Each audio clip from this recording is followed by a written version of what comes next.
Un saludo a todos los presentes, también a quienes integran esta distinguida mesa, y muchas gracias por la invitación. Voy a tratar de resumir, como dice la muletilla periodística, en apretada síntesis, lo que define nuestra institución y la conecta con el tema que es de interés en esta ocasión, en este seminario. En el año 2005, el Paraguay ratifica el protocolo facultativo a la Convención contra la Tortura. Luego, en el año 2006, este protocolo facultativo entra en vigencia cuando el número mínimo de estados requerido lo ratifica. A partir de ahí empieza un proceso que, con la intervención de la sociedad civil, deriva en la sanción de la ley que crea el MNP. Pero básicamente es importante comprender que este protocolo facultativo que obliga a los estados que lo ratifican a crear un mecanismo independiente de prevención de la tortura se da básicamente desde dos convicciones básicas. Una primera es que los andamiajes institucionales que existían en esa época y siguen existiendo no servían para prevenir la tortura, sino que más bien la propiciaban. En ese sentido, creo que cuando Michel Foucault escribió que la cárcel, y digo la cárcel como ámbito que engloba todas las instituciones de custodia, de abrigo y de guarda, que la cárcel no es hija de códigos y leyes y que tampoco es un instrumento dócil de tribunales ni de jueces. Creo que ahí se define de manera brillante aquello que son los ámbitos de encierro. Entonces, si nosotros consideramos que los estados han sido y siguen siendo opacos, esa opacidad se agrava en todo aquello que tiene que ver con los ámbitos de encierro y los ámbitos de custodia. Obviamente que entonces esos andamiajes institucionales preexistentes y que continúan existiendo no servían para prevenir la tortura. Y por otro lado, una comprobación que era que la fiscalización, las visitas, los monitoreos a los lugares de custodia, encierro y abrigo sirven para prevenir la tortura. En ese sentido, cuando se le agrega a este monitoreo, estas visitas, a ese entrar a estos lugares tradicionalmente cerrados, y no solamente tradicionalmente cerrados porque son parte de ese estado que nunca fue abierto, sino que son ámbitos en donde normalmente uno no quiere ir. También hay una suerte de, no diría reticencia, pero dificultad para involucrar a la propia sociedad civil en el monitoreo de estos lugares, porque son lugares que por lo general no son lugares muy agradables y uno no siente una inclinación natural a querer verlos. En ese sentido, retomando lo que tiene que ver con el MNP de Paraguay, la sociedad civil se involucra a través de un acuerdo que llega con representantes de los tres poderes del Estado y con gente de la APT, que es la Asociación para la Prevención de la Tortura, una institución que trabaja el tema de prevención desde hace mucho tiempo, a una especie de acuerdo para presentar un proyecto de ley, cosa que ocurre en el año 2007. La ley entra en vigencia en el año 2011 y en el último día del año 2012 se elige a los 6 comisionados que integran la comisión, que es la máxima autoridad del MNP. Yo soy uno de esos comisionados. En la elección nuestra se hace sobre la base de un órgano selector que está previsto en la ley, que tiene como un elemento positivo que dicho órgano selector ya tiene una composición paritaria entre representantes de los 3 poderes del Estado y organizaciones de la sociedad civil, 3 y 3. O sea que desde un primer momento se procuró ya en la ley que se dictó buscar un mecanismo idóneo que asegure la independencia. Porque la independencia, entiendo yo, por la experiencia nuestra, puedo refrendarlo, es un elemento clave para el funcionamiento de órganos de este tipo.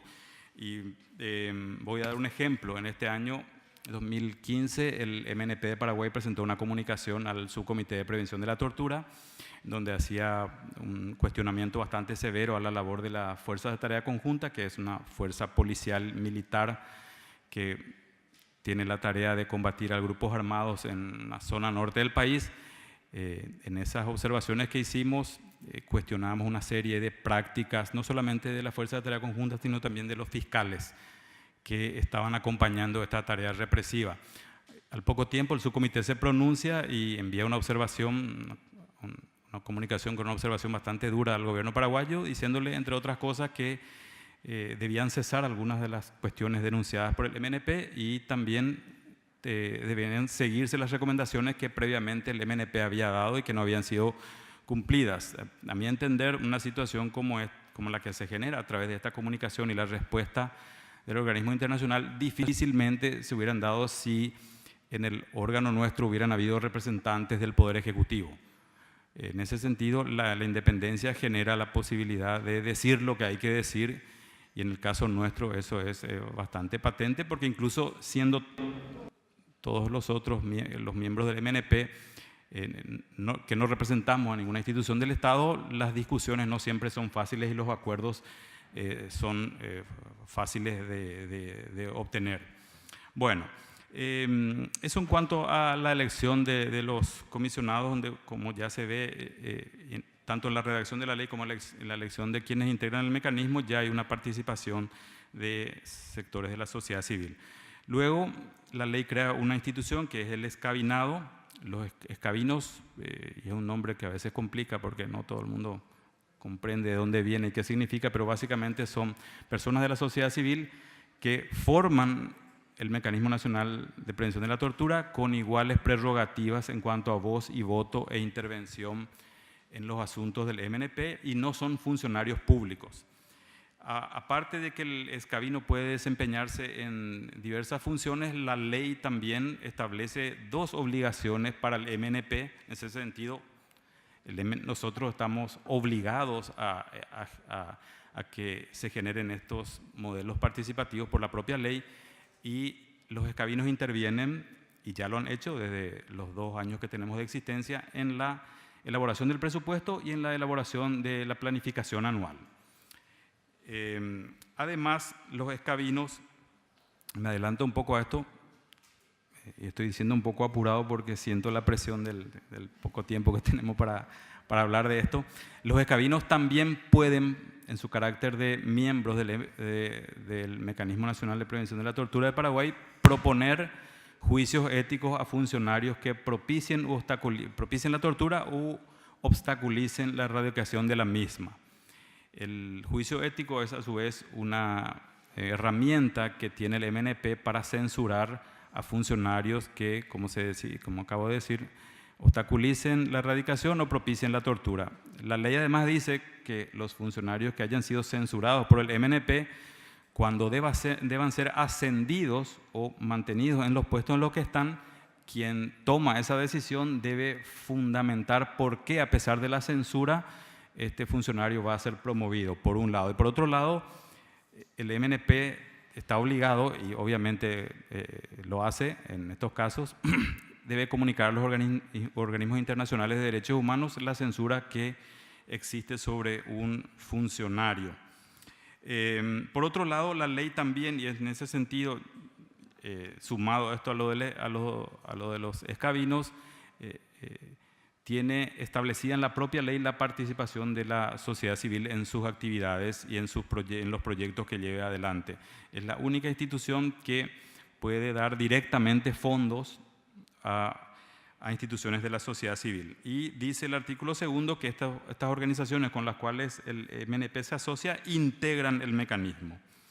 Ya entonces vimos que participan en la elección de los comisionados a través del órgano selector, a través de convenios, se integran, dice la ley textualmente, y cito, integran en su accionar temporal o permanentemente la labor del mecanismo. Y a su vez, el MNP puede declarar de interés proyectos, acciones y programas de estas organizaciones de la sociedad civil y asociarse a las mismas para recibir fondos tanto del Estado paraguayo como de organismos internacionales. En ese sentido, es importante también señalar que aparte de esta solicitud de juicios éticos, también cuando el MNP realiza anualmente, es una obligación que está en la ley, la presentación de su informe anual, dice que esa rendición de ese informe anual, que es se lleva a cabo en una audiencia pública, se hace a los 3 poderes del Estado y a la sociedad civil. O sea que la propia ley nos encorseta a nosotros, en el buen sentido, para que no se piense que somos demasiado buenos. La ley realmente crea una obligada intervención en todas las etapas, incluida en la gestión, en la rendición de cuentas de organizaciones de la sociedad civil y de personas de la sociedad civil. En ese sentido, se puede decir que la norma establece, por un lado, eso que decía, una obligatoria participación de la sociedad civil en las distintas etapas, también en la renovación de los comisionados. Los que estamos en la comisión no somos vitalicios, obviamente. Entonces, nuevas organizaciones de la sociedad civil que trabajan en el tema de derechos humanos pueden inscribirse para ese segundo momento de selección e integrar, ya sea por sorteo o por otro mecanismo, el órgano selector por parte de la sociedad civil. Entonces, la ley establece un perfil realmente de institución bastante moderna desde esa perspectiva. Voy a copiar un término que me dicen que es un término uruguayo, que es la última chupada del mate. Escuchando lo que uno ha oído acá de los compañeros y compañeras de otros países, cómo se van, digamos, integrando estas prácticas nuevas, cómo se van incorporando estas nuevas formas de hacer política, que realmente uno debe decir legitiman la política. Hoy la política no se legitima y no se explica a sí misma ni se justifica a sí misma, sino es a través de, entiendo yo, los derechos humanos y la participación ciudadana. Entonces, desde esa perspectiva, esta ley crea una institución básicamente muy actualizada, pero es interesante también señalar que a veces lo que la ley dice puede ser muy bueno, pero nosotros, por ejemplo, y escuchando lo que he escuchado y visto acá, tenemos inconvenientes de orden práctico debido, por ejemplo, a limitaciones presupuestarias.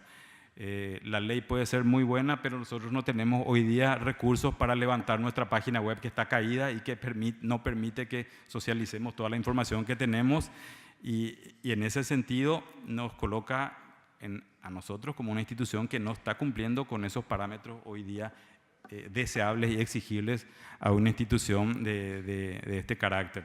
Bueno, y creo que traté de resumir lo más posible. Seguramente quedaron algunas cosas en el tintero y nuevamente vuelvo a agradecer la invitación y el tiempo y la atención de ustedes. Muchas gracias.